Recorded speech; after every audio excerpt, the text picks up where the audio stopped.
m'appelle Bouazza Hassan. Je suis responsable à l'AFCAB, Fédération communautaire algérienne de Belgique, depuis plus de 22 ans déjà.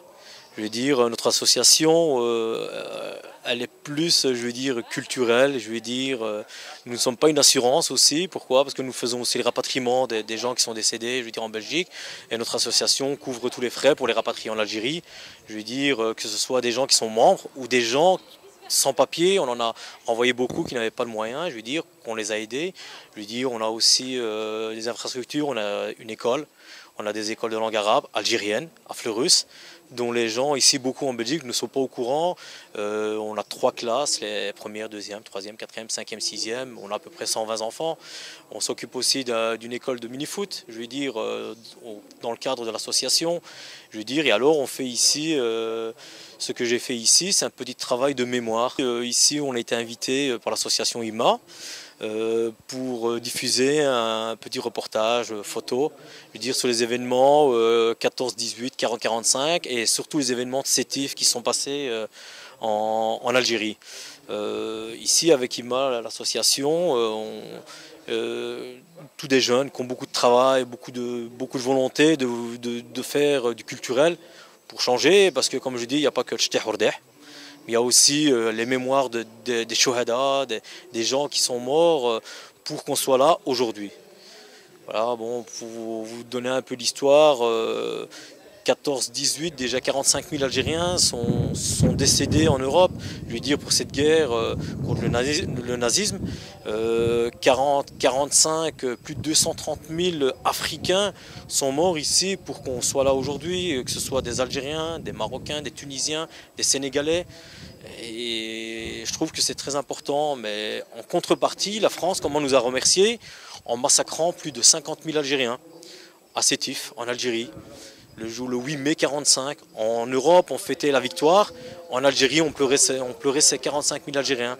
Et moi, c'est un peu ça que je voulais faire découvrir, je veux dire, à tous ces jeunes de cette nouvelle génération qui ne connaissent pas l'histoire ou qui ne savent pas ce qui s'est réellement passé en Europe. Je veux dire, nous, on espérait avoir l'indépendance de l'Algérie, je veux dire, après la guerre, 40-45, ben, bien au contraire, il y a eu la répression et c'est là que les massacres ont été faits par les Français. Des jeunes, des Algériens, des enfants, des mamans, des grands-parents ont été brûlés vifs en Algérie, à Guelma, Kerata, à Sétif. On oublie tout ça. Et je crois que dans l'histoire de l'Algérie, c'est là qu'il faut revenir un peu en arrière, dans l'histoire qu'on oublie.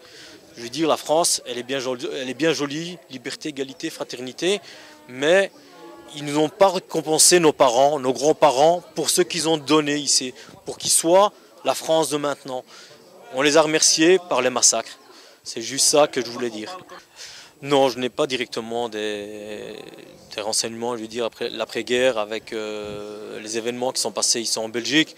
Moi, tout ce que je peux dire, je veux dire ici à Gembloux, je veux dire, c'est à Lima, la grande bataille où les Algériens se sont montrés, le 13e, le 22e et le 11e Zouave, je veux dire, du RTA aussi, qui se sont présentés, je veux dire, à Chastres, à Gembloux exactement.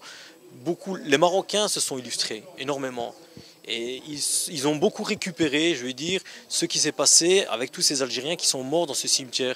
À Gembloux, il y a quand même 133 Algériens qui sont morts, qui sont enterrés dans ce cimetière.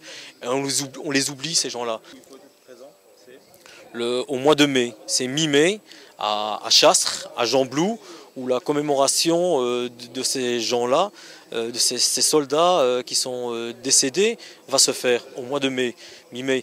Bon, on n'a jamais eu la chance d'avoir les autorités algériennes dans ce cimetière venir représenter les Algériens. J'ai fait des démarches auprès des ambassades de France, où j'ai eu monsieur l'ambassadeur en personne, où ils nous disent, et ils nous le disent bien, il ne faut pas oublier, ce sont des Français. Je dis, ce sont des Français, mais pas au même titre que les vrais Français. Il me dit, comment ça? Je dis, quand vous pensez qu'à l'heure actuelle, encore les seuls survivants algériens qui sont en France touchent une pension de 60 € par mois, et en France, un vrai Français touche plus de 1200, 1300 €. pour la même bataille, pour le même travail. Je veux dire, il y a quand même une injustice et puis on nous dit oui, mais il y a quand même une histoire entre l'Algérie et la France. Il y a eu le film Indigène quand même qui est un petit peu rétabli. Oui, ça a rétabli beaucoup de choses. Indigène, je veux dire, a apporté beaucoup de bien pour la communauté algérienne. Je veux dire, mais à l'heure actuelle, je veux dire, on les oublie encore. Et je crois que la France veut une chose, que vite que toutes ces personnes partent pour qu'on tourne la page.